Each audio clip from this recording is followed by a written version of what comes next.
Hi everyone, welcome back to Stygian Arc. I'm Sylvester, an indie developer working on a Lovecraftian horror game with some simulation elements. This will be my first commercial release and I'm documenting the development process with these videos. I'm currently developing the demo/vertical slice of the game, and I aim to take what I learned from this and shape the whole game based off of the feedback. Before I get into the video, I just want to announce that I've launched a Stygian Arc Discord. Social media and the YouTube algorithm can be quite difficult to predict and stay on top of, so this is just a place where we can stay in better contact and I can post more regular updates rather than me having to develop a full video.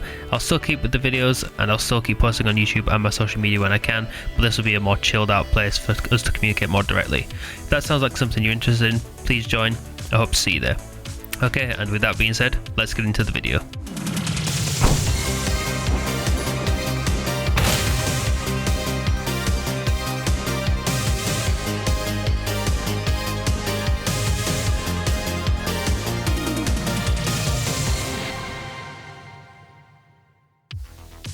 Alright, so the first thing on the agenda is I developed a research center. This will be a place where you can collect the gathered materials and place them into an incubation/research unit.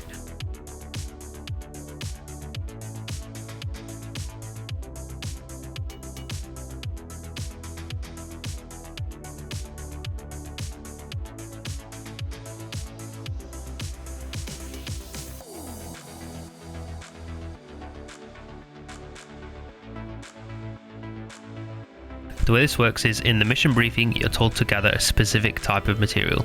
You bring it back to the research unit and place it here. Now, you allow it some time to develop, and once the material is fully developed, the machine will compile a sheet of research for you.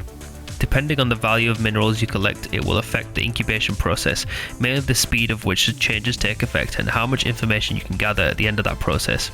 Once you start to read through this research of the material, you will gain insights into the environment you're exploring and paint a better picture of how this uncharted territory functions.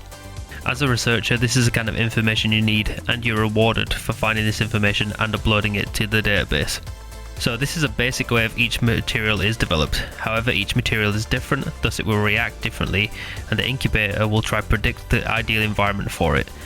It will change colour to indicate what environment it's trying to emulate. For example, damp, high pressure, windy, cold, low pressure, etc. It will cycle through all these different types of environment and the mineral will react in different ways. Once the ideal environment is found, it will refine this for you, and then the most optimal state will be sustained and the examination becomes available. This is where you review the research and upload it.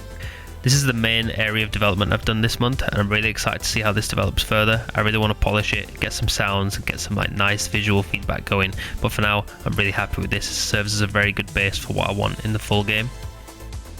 Here I just want to interrupt real quick and say thanks for the support, thanks for watching, leaving comments, likes, shares, etc. on these videos. It really helps me out. If you want to stay updated with this project, please subscribe or join our Discord, which is linked below. Okay, enough of that, let's go back to the video. So the next thing I did in the project was update to URP. The reason for this was I needed to access some features to develop variable environment processing. That sounds really fancy, but basically I just needed access to different types of post-processing features to switch from different types of feel in my environment. To achieve this, I just experimented with volumetric post-processing, so I can add these in different areas to sell the feel of different areas. For example, if I'm above ground in a non-hostile environment, the post-processing/feel and color grading of that environment should be slightly different from somewhere down beneath the earth in a damp, colder environment which is more hostile. The main purpose of this is to add a lot of atmosphere to these environments, and with it being a horror game, it's very important to have strong atmosphere. So I wanted to implement this early and try it out as soon as I could.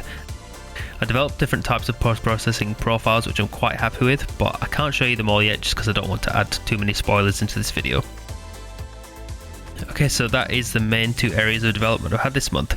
This month has been very busy for me, so development has slowed down a little bit, but I'm really happy with what I managed to achieve regardless.